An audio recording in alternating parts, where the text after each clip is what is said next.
창세기 28장 10절에서 19절 상반절의 말씀입니다. 야곱이 브엘세바를 떠나서 하란으로 가다가 어떤 곳에 이르렀을 때 해가 저물었으므로 거기에서 하룻밤을 지내게 되었다. 그는 돌 하나를 주워서 베개로 삼고 거기에 누워서 자다가 꿈을 꾸었다. 그가 보니 땅에 층계가 있고 그 꼭대기가 하늘에 닿아 있고 하나님의 천사들이 그 층계를 오르락 내리락 하고 있었다. 주님께서 그 층계 위에 서서 말씀하셨다.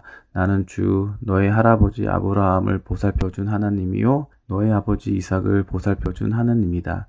내가 지금 누워있는 이 땅을 내가 너와 너의 자손에게 주겠다. 너의 자손이 땅의 티끌처럼 많아질 것이며 동서남북 사방으로 퍼질 것이다. 이 땅 위의 모든 백성이 너와 너의 자손 덕에 복을 받게 될 것이다. 내가 너와 함께 있어서 내가 어디로 가든지 너를 지켜주며 내가 너를 다시 이 땅으로 데려오겠다. 내가 너에게 약속한 것을 다 이루기까지 내가 너를 떠나지 않겠다. 야곱은 잠에서 깨어서 혼자 생각하였다. 주님께서 분명히 이곳에 계시는데도 내가 미처 그것을 몰랐구나. 그는 두려워하면서 중얼거렸다. 이 얼마나 두려운 곳인가. 이곳은 다름 아닌 하나님의 집이다. 여기가 바로 하늘로 들어가는 문이다. 야곱은 다음날 아침 일찍이 일어나서 베개 삼아 벤 그 돌을 가져다가 기둥을 세우고 그 위에 기름을 붓고 그곳 이름을 베델이라고 하였다. 오늘 우리에게 주시는 주님의 말씀입니다. 아멘. 시편 139편 1절에서 12절, 23절에서 24절의 말씀입니다. 주님께서 나를 샅샅이 살펴보셨으니 나를 환히 알고 계십니다. 내가 앉아있거나 서있거나 주님께서는 다 아십니다. 멀리서도 내 생각을 다 알고 계십니다. 내가 길을 가거나 누워있거나 주님께서는 다 살피고 계시니 내 모든 행실을 다 알고 계십니다. 내가 혀를 놀려 아무 말하지 않아도 주님께서는 내가 하라는 말을 이미 다 알고 계십니다. 주님께서 나의 앞뒤를 두루 감싸주시고 내게 주님의 손을 얹어주셨습니다. 이 깨달음이 내게는 너무 놀랍고 너무 높아서 내가 감히 측량할 수조차 없습니다. 내가 주님의 영을 피해서 어디로 가며 주님의 얼굴을 피해서 어디로 도망치겠습니까? 내가 하늘로 올라가더라도 주님께서는 거기에 계시고 스올에다 자리를 펴더라도 주님은 거기에도 계십니다. 내가 저 동력 너머로 날아가거나 바다 끝 서쪽으로 가서 거기에 머무를지라도 거기에서도 주님의 손이 나를 인도하여 주시고 주님의 오른손이 나를 힘있게 붙들어 주십니다. 내가 말하기를 어둠이 와락 나에 달려들어서 나를 비추던 빛이 밤처럼 되어라 해도 주님 앞에서는 어둠도 어둠이 아니며 밤도 드나처럼 밝으니 주님 앞에서는 어둠과 빛이 다 같습니다. 하나님, 나를 샅샅이 살펴보시고 내 마음을 알아주십시오. 나를 철저히 시험해 보시고 내가 걱정하는 바를 알아주십시오.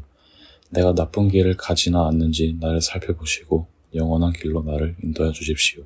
오늘 우리에게 주시는 주님의 말씀입니다. 아멘. 로마서 8장 12절에서 25절의 말씀입니다. 그러므로 형제자매 여러분, 우리는 빚을 지고 사는 사람들이지만 육신에 빚을 진 것이 아닙니다. 우리는 육신을 따라 살아야 할 존재가 아닙니다. 여러분이 육신을 따라 살면 죽을 것입니다.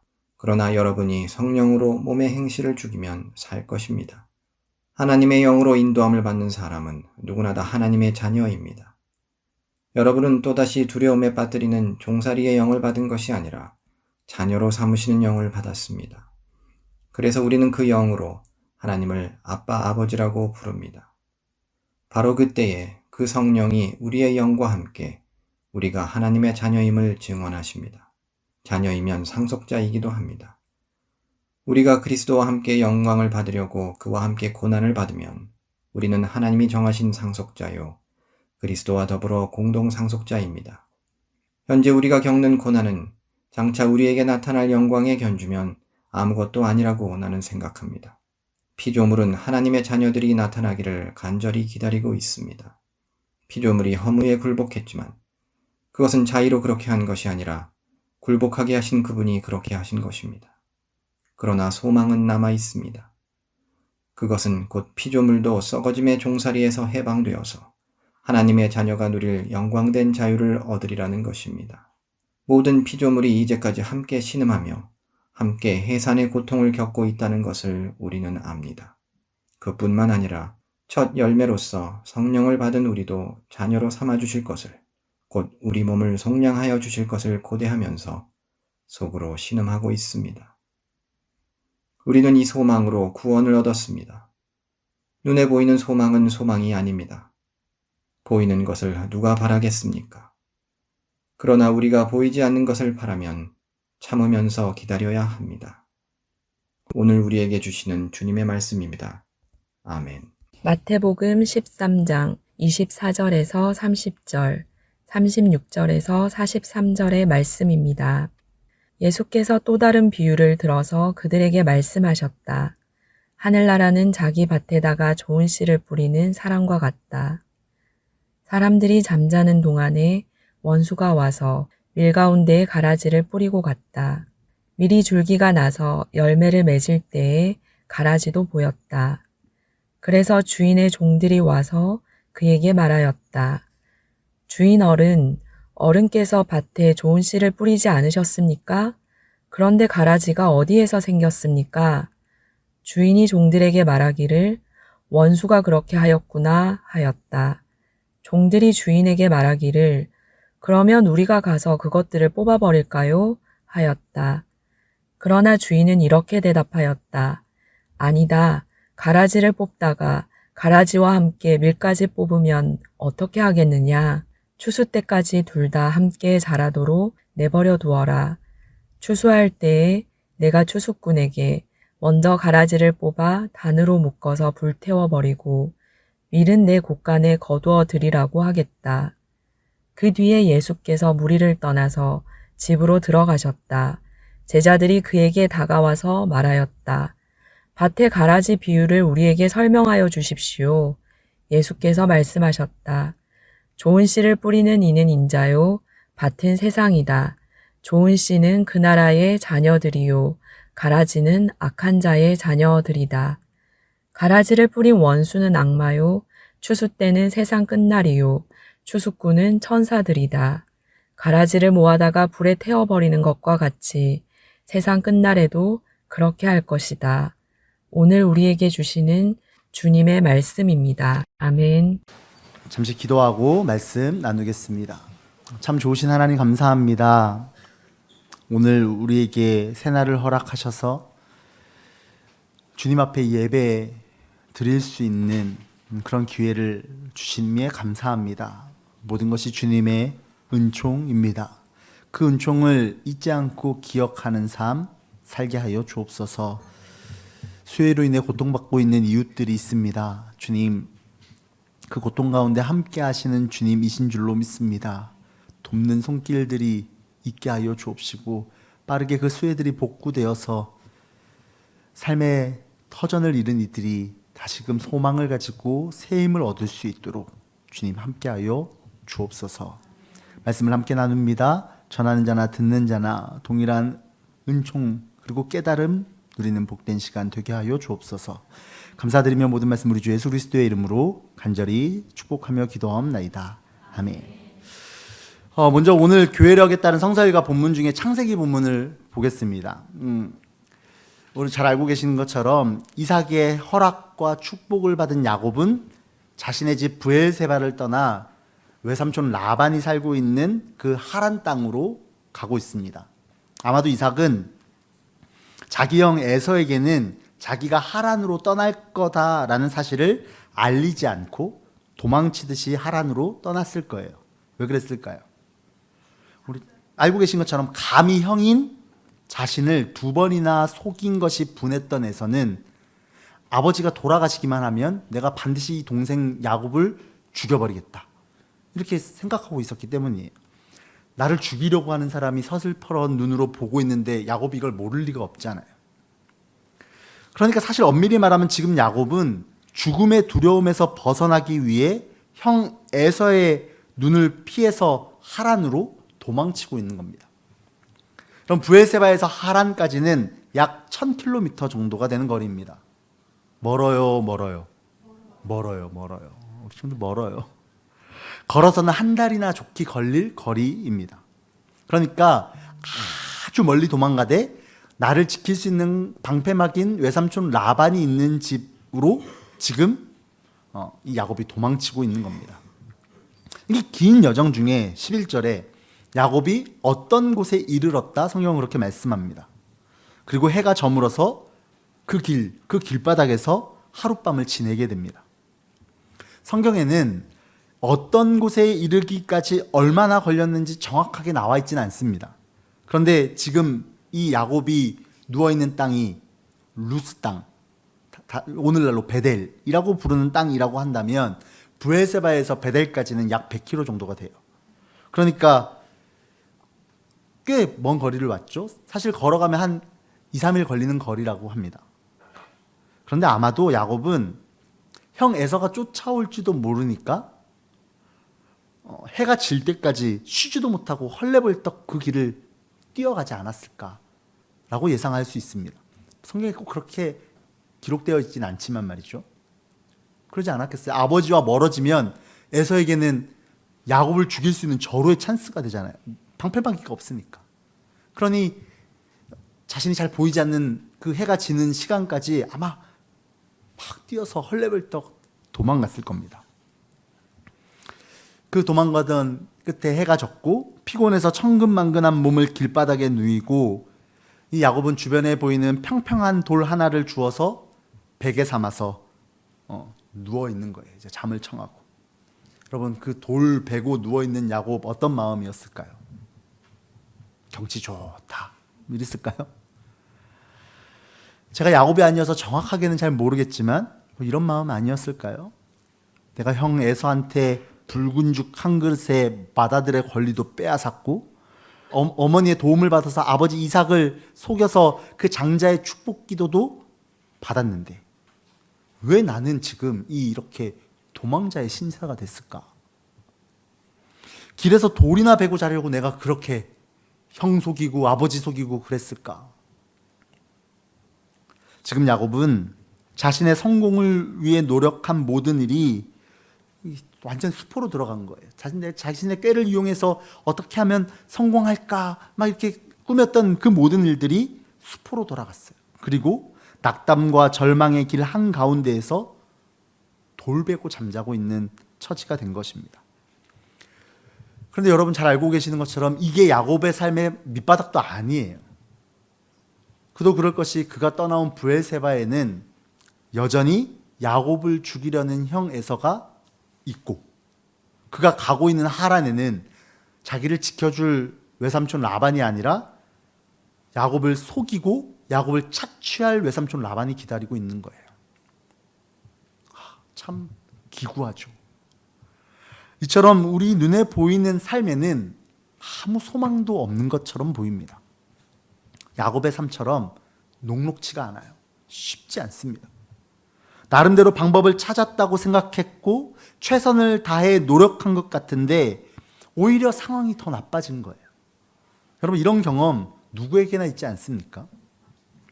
내가 최선을 다한 것 같은데 내 나름대로 방법을 찾아가지고 이렇게 하면 될 것 같았는데 더 안 좋아지는 경험 말입니다. 뿐만 아니라 그리스도인인 우리 모두는 하나님의 뜻대로 사는 것이 옳다는 것은 다 알고 있어요. 우리 교회학교 친구들도 다 알죠. 하나님의 뜻대로 사는 것이 옳다. 여러분 잘 알잖아요. 그러나 보이지 않는 하나님보다 지금 내 눈에 보이는 방법과 해결책을 의지하는 것은 불완전하고 고집센 우리의 연약함입니다. 우리가 인정하고 싶지 않아도 그건 우리의 연약한 모습이에요. 눈에 보이는 것에 현혹되는 건 말이죠. 그래서 이렇게 연약한 우리는 때때로 아니 아주 자주 실패하고 실수합니다. 세상은 자신의 방법으로 무언가를 하려고 노력하다가 실수하고 실패해서 잃어버린 사람들을 손절합니다. 더 이상 내게 아무런 도움이 되지 않는다고 생각하니까 말이죠. 그러나 주님께서는 모든 힘이 빠져서 연약한 모습으로 홀로 남은 그 절망의 시간에도 우리와 함께 하시는 주님이십니다. 여러분 야곱을 보십시오. 자신이 해볼 수 있는 건 다 해봤는데도 결국 쫓기는 신세가 되어 홀로 길에서 돌을 베고 잠이 든 처참한 상황 가운데 놓여 있습니다. 그런데 그 길에서 잠을 자는 동안에 꿈에 주님을 만납니다. 야곱이 무언가 눈에 보이는 소망을 가지고 자신의 생각과 힘으로 애를 썼던 결과는 절망과 낭망의 자리에 홀로 있는 상황에 놓이게 되었지만 언제나 함께 하시는 주님께서는 그 절망 한가운데 있는 야곱에게, 그리고 오늘 어쩌면 힘들고 어려운 상황 가운데 있는 우리에게 약속의 소망으로 다가오신다 하는 것입니다. 본문 13절과 14절에서 주님께서는 야곱에게 이렇게 말씀합니다. 우리 함께 읽을까요? 시작. 주님께서 그 층계 위에 서서 말씀하셨다. 나는 주 너의 할아버지 아브라함을 보살펴준 하나님이요 너의 아버지 이삭을 보살펴준 하나님이다. 네가 지금 누워있는 이 땅을 내가 너와 너의 자손에게 주겠다. 너의 자손이 땅의 티끌처럼 많아질 것이며 동서남북 사방으로 퍼질 것이다. 이 땅 위의 모든 백성이 너와 너의 자손 덕에 복을 받게 될 것이다. 아멘. 근데 여러분, 지금 주님께서 전하시는 이 약속의 말씀 어디서 많이 본 말씀 아닙니까? 하나님께서 야곱의 할아버지 아브라함에게 주셨던 그 약속과 내용뿐만 아니라 단어의 표현까지도 일치하는 말씀이에요.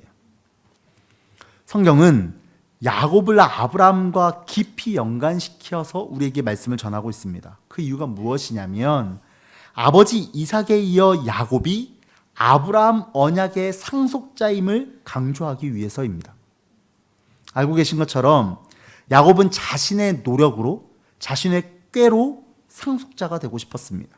그래서 수단과 방법을 가리지 않았죠. 형도 속였고 아버지도 속였습니다. 그러나 하나님께서는 이미 야곱이 아브라함 언약의 상속자임을 정하셨다라는 겁니다. 그렇다면 하나님께서 이미 정하신 뜻과 계획하심 앞에 우리는 어떤 태도로 살아야 할까?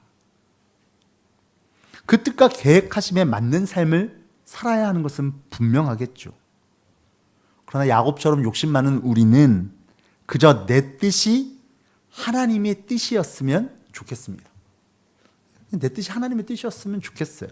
그래서 나의 뜻을 하나님의 뜻에 맞추기보다는 하나님께서 내 뜻에 좀 맞춰주셨으면 좋겠습니다.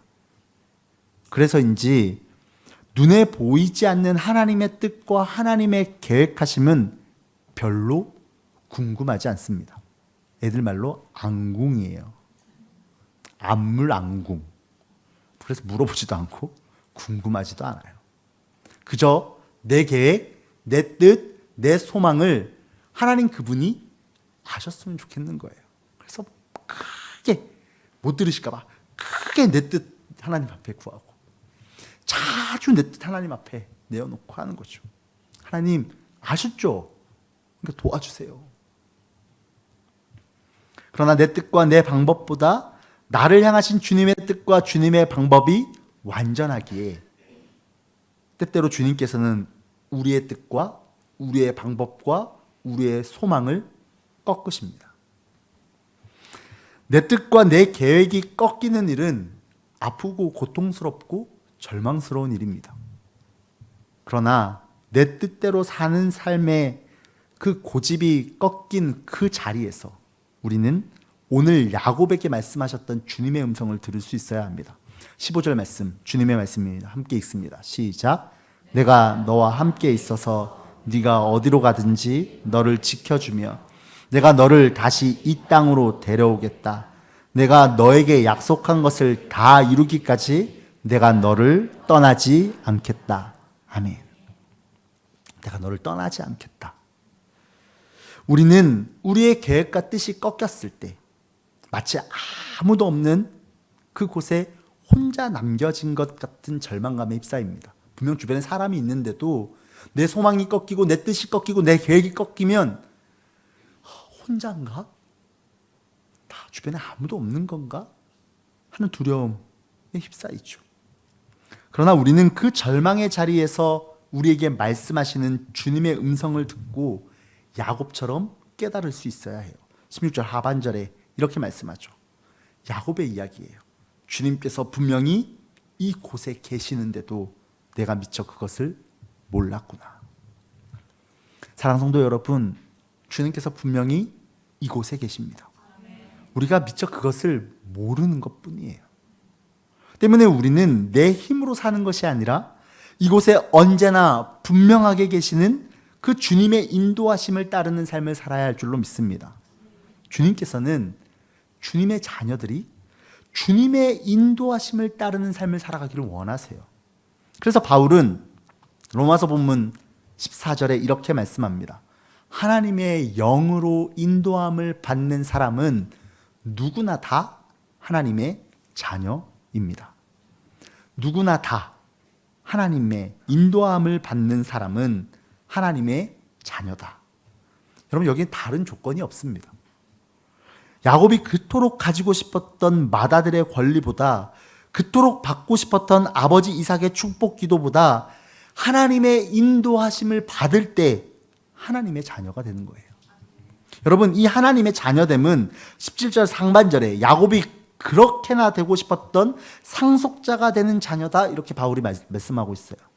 야곱이 그렇게 상속자가 되고 싶어서 애썼는데 하나님의 인도하심을 받으면 그 상속을 받는 자녀가 된다고 말씀하시는 거예요. 뿐만 아니라 16절에 바로 그때 그 성령이 우리의 영과 함께 우리가 하나님의 자녀임을 증언하십니다, 그랬습니다. 바울은 이 자녀됨을 성령께서 우리와 함께 증언하신다, 그렇게 말씀합니다. 우리가 증명해내야 하는 것이 아니라 우리와 함께 하시는 성령께서 함께 증언하신다 하는 겁니다. 놀라운 일이죠. 그래서 우리는 주님을 신뢰하는 믿음으로 지금 내 눈에 보이는 그 상황이 고난과 고통의 상황일지라도 우리를 자녀 삼으실 뿐만 아니라 그 자녀됨을 증언하시는 주님의 뜻에 순종함으로 그 우리에게 주어진 삶을 살아야 하는 것이에요. 그렇게 살아갈 때 우리는 그분의 영광에도 함께 동참하는 사람이 된다, 바울은 그렇게 말씀합니다. 17절 하반절에서 바울이 이렇게 선언하죠. 우리가 그리스도와 함께 영광을 받으려고 그와 함께 고난을 받으면 우리는 하나님이 정하신 상속자요 그리스도와 더불어 공동 상속자입니다. 다시 야곱의 이야기로 돌아가 보겠습니다. 야곱에게는 아무런 소망이 없어 보이죠. 나름대로 자신이 생각하는 최선의 방법을 사용했지만 자신의 뜻대로 된 것이 아무것도 없었기 때문입니다. 그 뜻이 처참하게 꺾인 거죠. 우리도 그렇게 내 생각대로 안 될 때 경험할 때가 있잖아요. 여러분, 보이는 거, 내 눈에 보이고 예상되는 것에 소망을 두는 삶은 그 뜻이 꺾일 때 절망하게 됩니다. 절망밖에 남을 게 없어요. 소망이 없잖아요. 눈에 보이는 소망이 꺾였는데 무슨 소망이 있어요? 그러니까 절망하는 거예요. 그러나 눈에 보이지는 않지만 우리와 늘 언제나 함께 하시겠다고 약속하신 그 주님의 말씀을 신뢰하며 그 보이지 않는 소망을 기대하는 삶에 주님의 구원하심이 있습니다. 바울은 이렇게 말씀합니다. 우리 로마서 8장 24절에서 25절 말씀 함께 읽습니다. 시작. 우리는 이 소망으로 구원을 얻었습니다. 눈에 보이는 소망은 소망이 아닙니다. 보이는 것을 누가 바라겠습니까? 그러나 우리가 보이지 않는 것을 바라면 참으면서 기다려야 합니다. 아멘. 보이지 않는 소망, 즉 보이지 않는 하나님의 일하심을 기대하고 바라는 삶을 사는 저 여러분 되시길 주의 이름으로 축복합니다.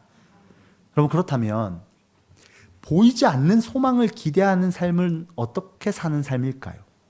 성경은 참으면서 기다리는 삶이라고 우리에게 말씀합니다.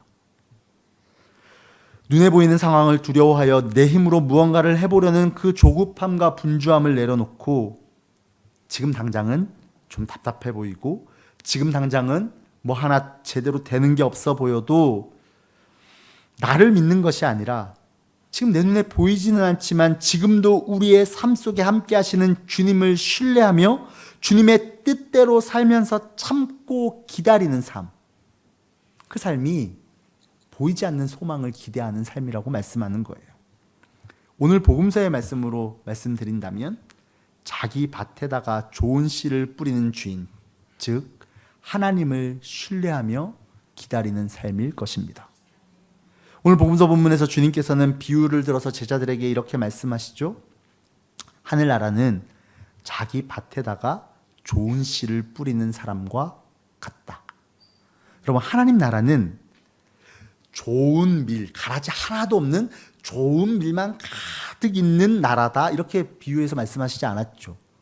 하늘나라는 자기 밭에다가 좋은 씨를 뿌리는 사람과 같다 이렇게 비유로 말씀하셨어요. 원수가 와서 밀 가운데 가라지를 뿌리고 가는 바람에 이 밀들 가운데 가라지가 막 나는 속상하고 답답한 상황을 마주할 때에도 속상할 거 아니에요. 밀 뿌렸는데 가라지가 막 나고 있으면 밀 뿌린 거 사람 입장에서 얼마나 속상해요. 그걸 보고 있는 다른 사람도 속상할 텐데. 그러나 그 상황 속에서도 좋은 씨를 뿌리는 그 하나님을 신뢰하는 믿음으로 그분의 다스리심을 기대하며 참고 기대하는 나라. 그 나라가 하나님 나라다. 그렇게 말씀하는 거예요. 그런데 문제가 있어요. 참고 기다리는 게 너무 어렵습니다. 참고 기다리는 게 어려워요. 내 성질대로, 내 뜻대로, 눈에 보이는 내 방법대로 이렇게 하는 게 훨씬 쉽고 빠르고 그것이 이성적이고 효율적일 것 같아 보여서 그래요.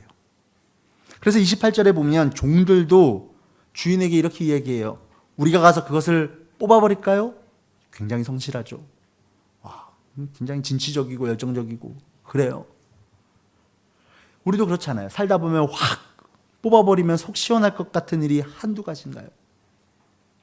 이렇게 확 한번 해버리면 다 될 것 같잖아요. 물론 좀 뭐 소수의 희생이 있을 수도 있겠지만 뭐 대의를 위해서는 그 정도 괜찮지 않냐 이런 생각도 들고 확 해버리면 되지 않나.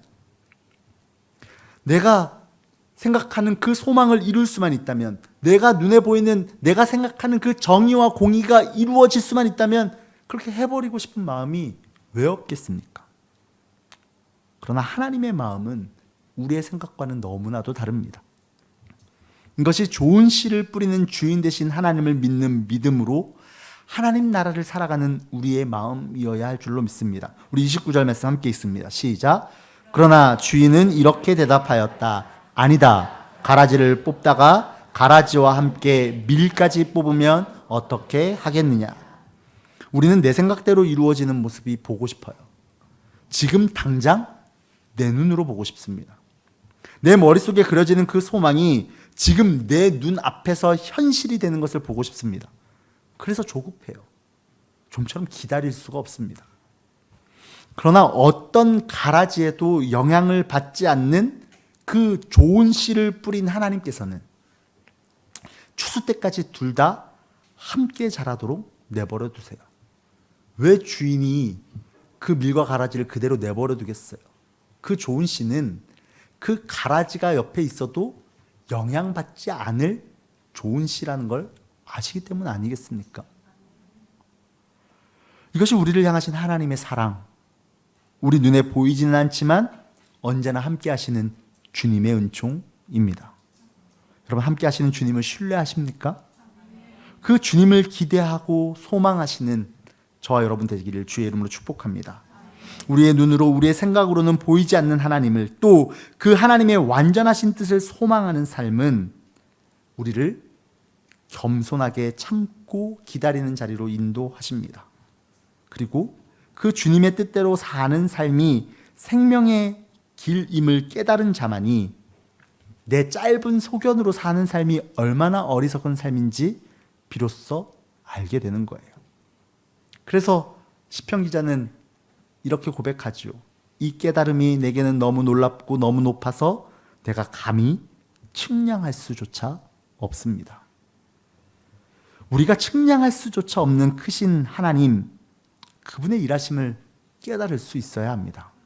그 깨달음이 우리에게 있을 때 우리의 얕은 수준으로는 보이지 않는 그 소망이 되시는 주님을 두려운 마음으로 따르게 되는 거예요. 오늘 시편 기자는 주님이 어떤 분이신지 이렇게 고백합니다. 이 고백이 우리의 고백이 되기를 원하는 마음으로 우리 1절에서 5절까지의 말씀 천천히 함께 고백하는 마음으로 읽겠습니다. 시작. 주님께서 나를 샅샅이 살펴보셨으니 나를 훤히 알고 계십니다. 내가 앉아 있거나 서 있거나 주님께서는 다 아십니다. 멀리서도 내 생각을 다 알고 계십니다. 내가 길을 가거나 누워 있거나 주님께서는 다 살피고 계시니 내 모든 행실을 다 알고 계십니다. 내가 혀를 놀려 아무 말 하지 않아도 주님께서는 내가 하려는 말을 이미 다 알고 계십니다. 주님께서 나의 앞뒤를 두루 감싸주시고 내게 주님의 손을 얹어 주셨습니다. 아멘. 나보다 나를 더 잘 알고 계시는 하나님. 그분께서 우리와 함께 하신다는 사실을 깨닫게 될 때 우리는 두려운 마음으로 이전과는 다른 오늘을 살게 됩니다. 내게 주어진 상황이 완전히 달라진 것이 아니라 그 상황이 여전히 내게 똑같이 주어져 있지만 그 상황 자체를 두려워하는 것이 아니라 나를 가장 잘 알고 계시는 하나님께서 나와 함께 하시는 것을 깨닫게 된 차원이 다른 사랑을 경험한 두려움과 경외가 이전과는 다른 오늘을 살게 하는 것입니다. 그렇게 절망 가운데 하나님의 함께 하심을 깨달은 야곱. 그가 어떻게 고백합니까? 창세기 본문 17절입니다. 이 얼마나 두려운 곳인가? 이곳은 다름 아닌 하나님의 집이다. 여기가 바로 하늘로 들어가는 문이다. 그가 갑자기 순간 이동해갖고 다른 데 간 거 아니잖아요. 여전히 길바닥입니다. 나를 잘 알고 계시는 하나님께서 언제나 함께 하신다는 사실을 깨닫기 전에 야곱은 자신이 처한 상황을 두려워하는 사람이었습니다. 그래서 그 상황을 벗어나 자기가 생각하는 그 소망, 그 성공의 문에 진입하기 위해 수단과 방법을 가리지 않고 전진하는 사람이었습니다. 형을 속여도 아버지를 속여도 그것을 쟁취할 수만 있으면 그 문에 진입할 수만 있으면 그냥 가는 사람이었어요. 왜? 야곱은 자신이 장남이 아닌 것이 두려웠고 자신이 형처럼 힘이 센 사람이 아니라는 것도 두려웠습니다.